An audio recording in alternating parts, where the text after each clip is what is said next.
शुरू करते हैं आज का विषयवार तरीके से समझें तो किसी भी जातक की कुंडली के नवम भाव में जब शुक्र का संबंध बन जाता है, उस जातक के पास धन, मान और प्रतिष्ठा तीनों की कमी कभी भी नहीं रहती है। ऐसा जातक जिनकी कुंडली के नवम भाव में शुक्रदेव विराजमान हो, इसको थोड़ा ऐसे और भी अच्छे तरीके से समझने की कोशिश करेंगे तो ये कुंडली धनु लग्न की बनी है। लग्न का अर्थ होता है आपकी कुंडली के आपके जन्म के समय पूरब दिशा में जो राशि बनी है वही आपका लग्न है। तो ये कुंडली का पूर्व भाग है, ये पश्चिम, ये उत्तर और ये दक्षिण। इसका अर्थ क्या था कि जन्म जातक, अब जैसे जातक का जन्म अगर 12 बजे का होगा तो सूर्य कहाँ होंगे? दक्षिण दिशा में। सूर्य कहाँ है? दक्षिण दिशा में। ये कुंडली का पूरब है, ये पश्चिम है, ये उत्तर है और ये दक्षिण है।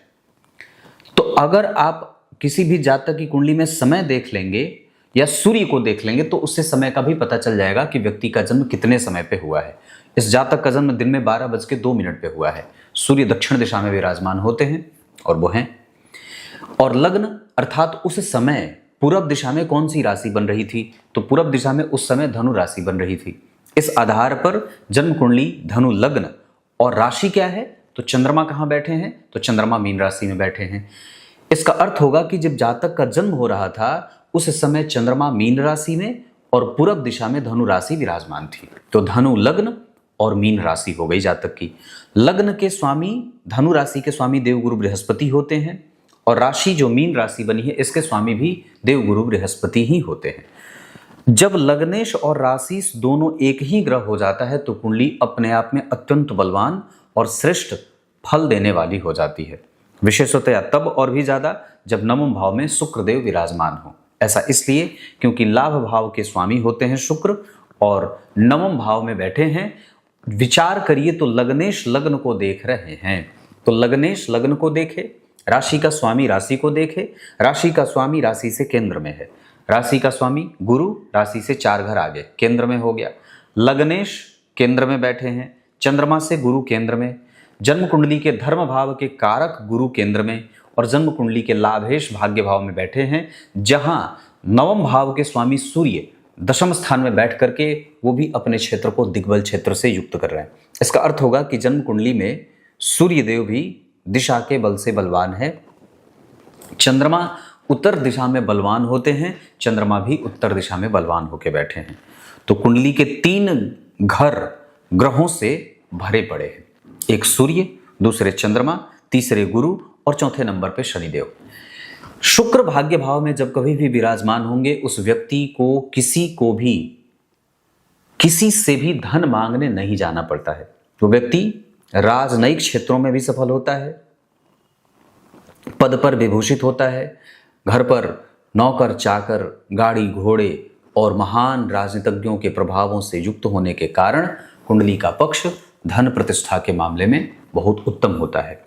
धर्म भाव में अगर शुक्र बैठे हैं तो व्यक्ति देखने में भी सुंदर होता है, व्यवस्थाओं में विश्वास करने वाला भी होता है और दाम्पत्य का भी संपूर्ण लाभ प्राप्त करने वाला होता है।